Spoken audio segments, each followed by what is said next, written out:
Assalamualaikum warahmatullahi wabarakatuh. Sahabat muslim rahimakumullah. Selamat datang kembali di channel Permata Islam yang membahas seputar kisah islami penuh hikmah. Angin akhir zaman tak lagi sekadar berembus pelan. Ia kini datang seperti badai yang mengacak-acak tatanan dunia.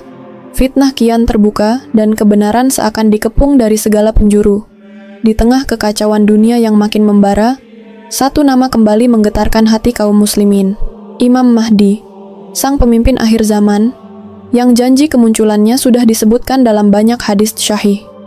Namun, belum juga sang pemimpin yang dijanjikan itu muncul, dunia sudah terlebih dahulu diguncang oleh para tagut, pemimpin zalim yang menebar fitnah di seluruh penjuru bumi. Salah satunya adalah Benjamin Netanyahu, Perdana Menteri Israel, pemimpin dari negeri yang sejak dulu memusuhi para nabi, mengkhianati perjanjian, dan mengusung panji kezaliman. Dalam beberapa pekan terakhir, beredar potongan video, berita-berita tak terverifikasi, dan ucapan yang disunting seolah-olah Netanyahu menyatakan dengan tegas bahwa Indonesia adalah target selanjutnya. Umat bertanya-tanya, apakah benar Israel akan menyerang Indonesia? Apa maksud dibalik semua ini? Dan apakah ini pertanda bahwa Imam Mahdi akan segera turun tangan? Indonesia, negeri dengan mayoritas muslim terbesar di dunia, selama ini dikenal netral dalam konflik global. Namun dalam pandangan kaum Zionis, netralitas bukanlah sebuah keutamaan. Terlebih ketika negeri ini kerap menyuarakan dukungan untuk Palestina, menolak penjajahan, dan menyuarakan hak asasi rakyat yang tertindas. Bagi Israel, suara-suara semacam ini adalah ancaman ideologis, ditambah dengan kekuatan massa umat Islam yang besar di Indonesia, dan semangat jihad yang mulai tumbuh di kalangan muda, membuat nama Indonesia perlahan masuk dalam radar perlawanan global versi mereka. Belum ada pernyataan resmi dari Netanyahu. Namun jejak digital dan lobi politiknya mengarah ke satu fakta. Israel tidak menginginkan Indonesia menjadi kekuatan Islam dunia. Beberapa analis politik dunia menyebut bahwa Israel diam-diam mulai menyusup ke berbagai jalur kerjasama ekonomi, keamanan siber, dan pengaruh media di kawasan Asia Tenggara. Tujuannya jelas, melemahkan basis kekuatan Islam secara perlahan, sebelum Imam Mahdi benar-benar muncul dan mengobarkan bendera kebenaran. Dalam hadis yang diriwayatkan oleh Ibnu Majah dan Imam Ahmad, Rasulullah Shallallahu Alaihi Wasallam bersabda, akan keluar dari arah timur panji-panji hitam, lalu mereka akan berperang dengan kalian, dengan suatu peperangan yang belum pernah dilakukan oleh suatu kaum sebelumnya. Hadis riwayat Ibnu Majah nomor 4082, dinyatakan hasan oleh Al-Albani. Hadis ini menjadi pegangan kuat bagi para ulama dan pencinta kebenaran, bahwa akan ada pasukan dari arah timur yang membawa panji kebenaran. Banyak ulama tafsir meyakini bahwa wilayah timur tersebut bisa jadi mencakup kawasan Asia, termasuk wilayah seperti Khurasan. Dan dalam pandangan perluasan geopolitik akhir zaman, bisa merambah ke arah timur jauh, yakni Nusantara. Apakah ini berarti Indonesia akan ikut terlibat dalam pasukan Imam Mahdi? Atau justru malah menjadi bagian dari negeri yang akan dibersihkan oleh Imam Mahdi karena pengkhianatannya terhadap Islam? Netanyahu bukan hanya seorang Perdana Menteri.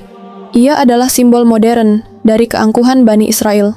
Dalam sejarah, Bani Israel telah berkali-kali melanggar janji, menyakiti para nabi, dan mengubah wahyu sesuai kehendak mereka. Dalam masa pemerintahannya, Netanyahu telah melakukan serangan brutal ke Gaza, memperluas pemukiman Yahudi secara ilegal, dan mengunci Al-Quds dari akses kaum muslimin. Kini, ada indikasi bahwa ia mulai melirik Asia Tenggara, tak hanya untuk ekspansi ekonomi, tapi juga sebagai langkah pencegahan munculnya gelombang kekuatan Islam dari kawasan ini. Netanyahu sangat sadar bahwa bila Imam Mahdi benar-benar muncul, maka negara-negara dengan populasi muslim besar seperti Indonesia akan menjadi ancaman serius bagi tatanan dunia yang ia dan para sekutunya bangun selama ini. Maka wajar jika kini beredar dokumen-dokumen intelijen yang menyebut bahwa Israel berusaha memperlemah Indonesia dari dalam, mulai dari pengaruh budaya liberal, dukungan terhadap kelompok yang melemahkan identitas Islam, hingga mendorong konflik internal. Lalu, apakah benar Netanyahu berkata akan menghancurkan Indonesia? Secara resmi, belum ada pernyataan terbuka. Tapi perang akhir zaman bukan selalu tentang senjata. Ada perang informasi, perang persepsi, dan perang akidah. Bisa jadi, Pernyataan-pernyataan tersebut sengaja disebarkan untuk menguji reaksi umat, atau lebih jauh, untuk membentuk narasi bahwa negeri ini telah terancam dan butuh pemimpin besar.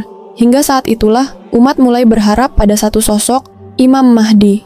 Umat Islam tak boleh gegabah mempercayai hoaks, namun juga tak boleh lengah. Karena dalam hadis lain disebutkan bahwa fitnah akhir zaman akan datang seperti malam yang gelap gulita. Rasulullah Shallallahu Alaihi Wasallam bersabda, "Bersegeralah kalian beramal sebelum datang fitnah, seperti malam yang gelap gulita. Seseorang di pagi hari beriman, sore harinya kafir."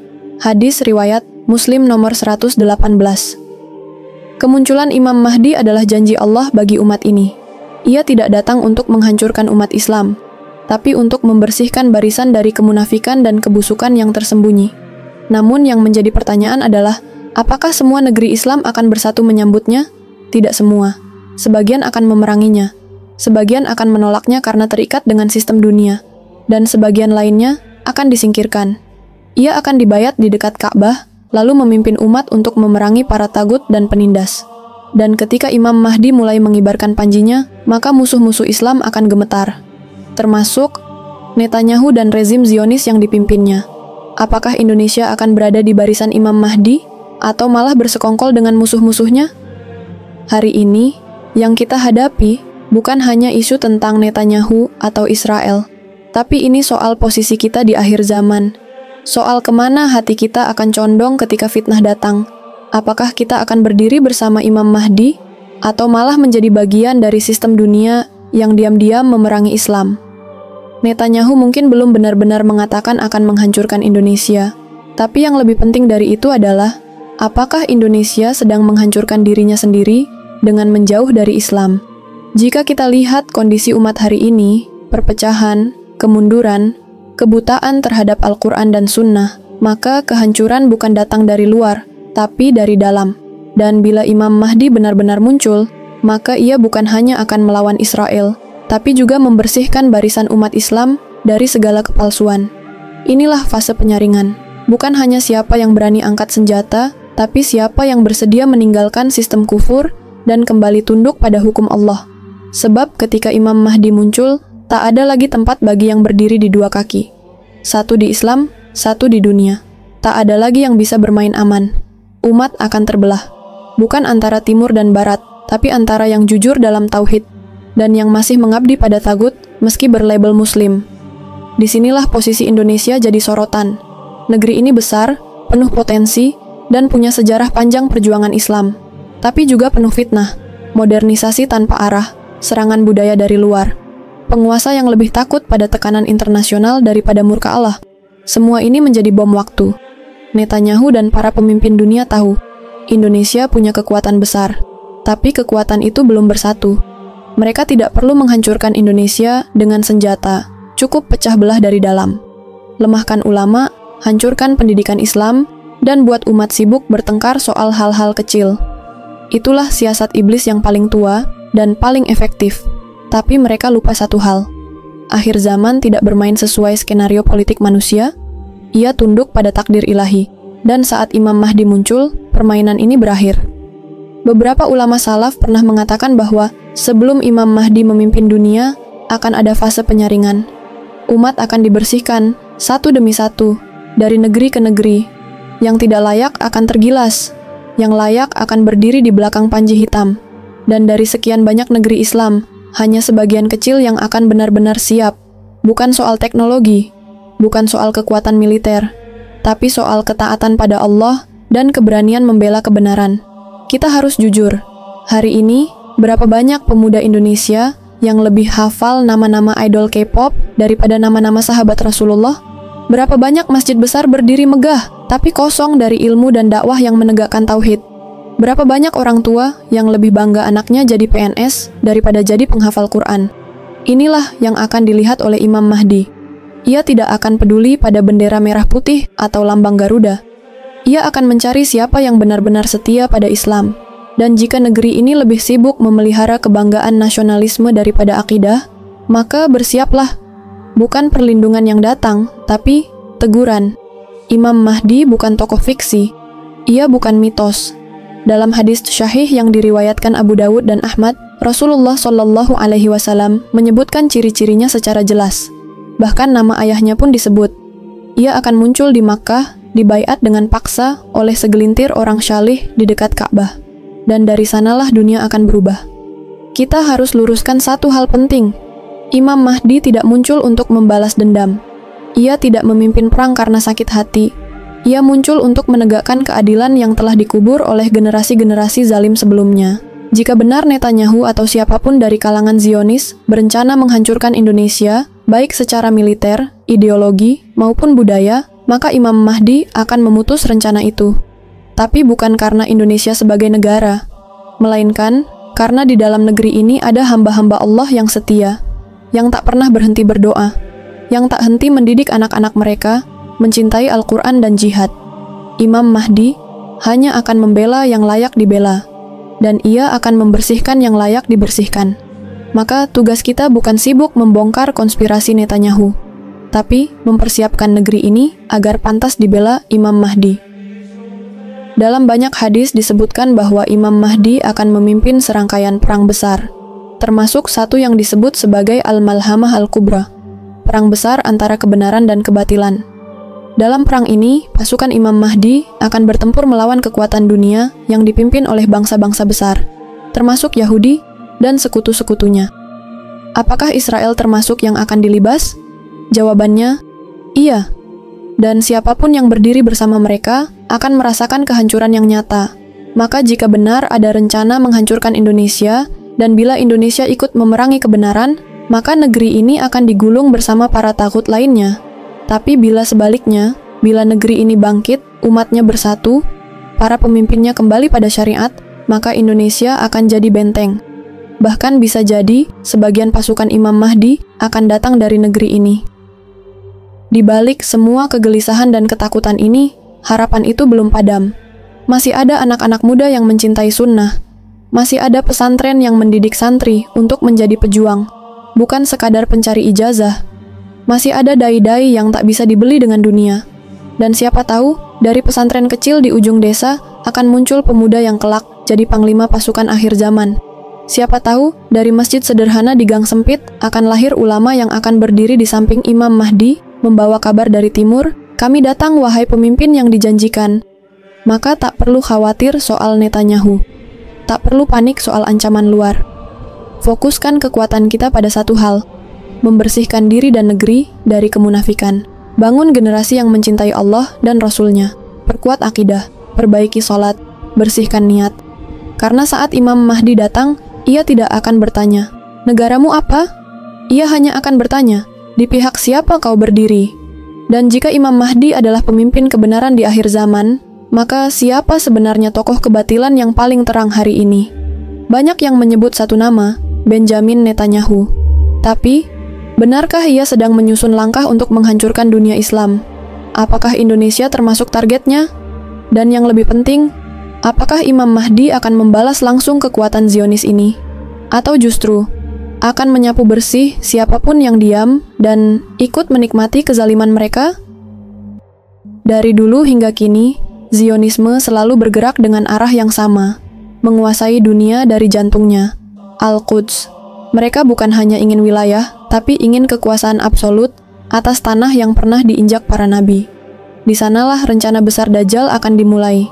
Dan hari ini, salah satu tokoh paling menonjol dalam proyek besar itu adalah Benjamin Netanyahu. Ia bukan sekadar Perdana Menteri Israel. Ia adalah arsitek ideologi Zionis modern yang memimpikan supremasi Yahudi atas dunia. Di balik kebijakannya yang kejam terhadap Gaza dan tepi barat, ada misi lebih dalam yang banyak umat Islam belum sadari. Netanyahu dan para pendeta Yahudi meyakini bahwa dunia ini sedang disiapkan untuk tuan besar mereka, Dajjal. Ya, mereka tidak hanya percaya pada politik dan ekonomi. Mereka juga percaya pada nubuat, tapi versi mereka. Dalam kepercayaan Yahudi ultra-ortodoks, akan muncul seorang penyelamat akhir zaman yang akan memimpin dunia dari bait suci yang akan dibangun kembali di atas reruntuhan Masjidil Aqsa. Dan untuk itu, segala hal yang dianggap penghalang, termasuk Islam dan negeri-negeri Muslim, harus dilumpuhkan. Netanyahu tahu, kekuatan Barat bisa dibeli. Tapi Timur berbeda. Ia penuh misteri dan kekuatan spiritual. timur adalah tempat munculnya kebangkitan. Dalam banyak hadis syahih, disebutkan bahwa pasukan Imam Mahdi akan datang dari timur. Dalam sebuah hadis, kemudian muncullah bendera-bendera hitam dari arah timur, lantas mereka memerangi kaum dengan suatu peperangan yang belum pernah dialami oleh kaum sebelummu. Hadis riwayat Ibnu Majah. Dan di mana letak timur dalam peta akhir zaman itu? Sebagian besar ulama menafsirkannya sebagai wilayah Khurasan, mencakup Iran, Afghanistan, dan sebagian Asia Tengah. Namun tafsir kontemporer memperluas maknanya hingga wilayah Asia Tenggara, termasuk Indonesia. Apakah ini alasan mengapa Netanyahu diam-diam mulai membangun pengaruh di Asia Tenggara? Mengapa Israel makin agresif menjalin hubungan diplomatik dan bisnis, termasuk menyusup lewat sektor teknologi, keamanan siber, bahkan hiburan? Karena mereka tahu, jika Timur bangkit, jika umat di kawasan ini bersatu, maka itu bisa menjadi kekuatan awal pasukan Imam Mahdi. Jangan kira Netanyahu dan Zionis tak peduli pada Indonesia. Justru mereka sangat peduli, tapi diam-diam. Indonesia adalah negara muslim terbesar di dunia, dengan populasi lebih dari 200 juta jiwa. Jika hanya 1% dari mereka bangkit dalam semangat jihad akhir zaman, itu sudah cukup untuk mengguncang pusat kekuasaan mereka. Apalagi, Indonesia juga sangat vokal dalam isu Palestina. Bahkan sejak dulu, negeri ini dikenal tak pernah membuka hubungan diplomatik resmi dengan Israel. Sebuah sikap yang bagi Netanyahu adalah ancaman ideologis. Mereka tahu, musuh terbesar bukan yang bersenjata, tapi yang punya akidah kuat. Dan selama ini, Indonesia selalu berada di posisi strategis dalam membentuk opini dunia Islam.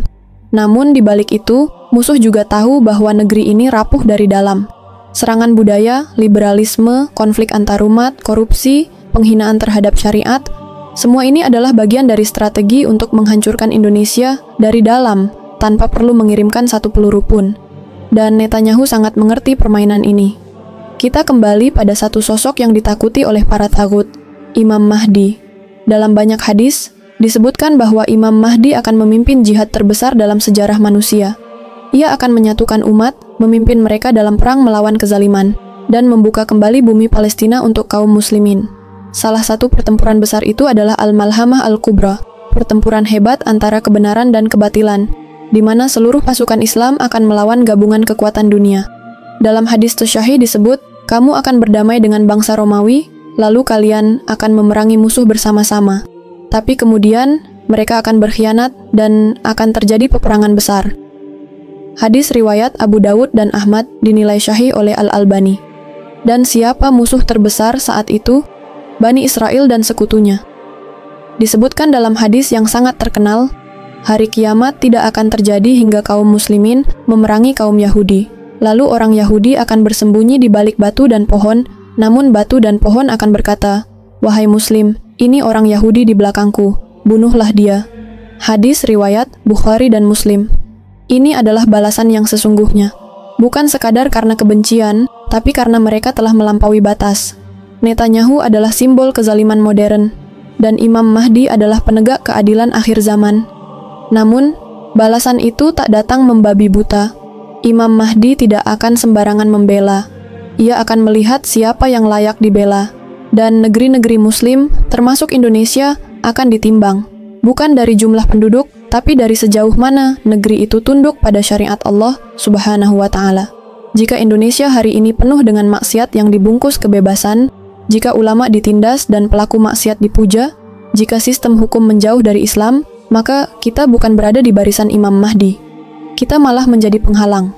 Tapi bila umat mulai bangkit, kembali pada Al-Quran dan Sunnah, mempersiapkan generasi yang mencintai Islam dan rela berkorban, maka Indonesia bisa menjadi kekuatan cadangan Imam Mahdi yang tak terduga. Mungkin saja dari desa terpencil di Jawa akan muncul panglima perang akhir zaman. Mungkin dari pelosok Aceh lahir mujahid yang akan ikut membuka kembali Al-Quds. Siapa tahu? Allah Maha Kuasa atas segala sesuatu. Apa yang dilakukan Netanyahu hari ini bukan sekadar manuver politik. Ia adalah bagian dari puzzle besar akhir zaman. Ia menyangka bisa mengontrol dunia dengan kekuatan senjata dan ekonomi. Tapi ia lupa, Allah telah menyiapkan satu sosok untuk membalikkan semuanya, Imam Mahdi. Dan pertarungan ini bukan lagi soal Israel versus Palestina, tapi tentang iman versus kufur. Soal siapa yang bersujud pada Allah dan siapa yang bersujud pada dunia. Indonesia akan berada di medan itu. Kita tidak bisa netral. Saat Imam Mahdi bergerak, semua akan tersingkap. Tak akan ada yang bisa sembunyi di balik nasionalisme, moderasi, atau toleransi palsu. Semua akan dipilah, ikut panji tauhid, atau terseret dalam kehancuran. Netanyahu boleh merancang apapun. Ia boleh menyusun rencana untuk menghancurkan umat Islam dari luar dan dalam. Tapi rencana Allah selalu di atas segalanya. Dan dalam rencana itu, ada satu janji yang tak pernah ingkar. Sungguh, kami telah menuliskan di dalam Zabur setelah tertulis di dalam Asy-Dzikr, Lauh Mahfuz, bahwa bumi ini akan diwarisi oleh hamba-hambaku yang saleh. Quran Surat Al-Anbiya ayat 105. Imam Mahdi akan datang. Bukan untuk balas dendam, tapi untuk membersihkan bumi dari kezaliman, termasuk dari tangan Netanyahu dan mereka yang berjalan di belakangnya. Pertanyaannya kini, sudahkah kita mempersiapkan diri? Atau malah sedang berdiri di barisan yang salah?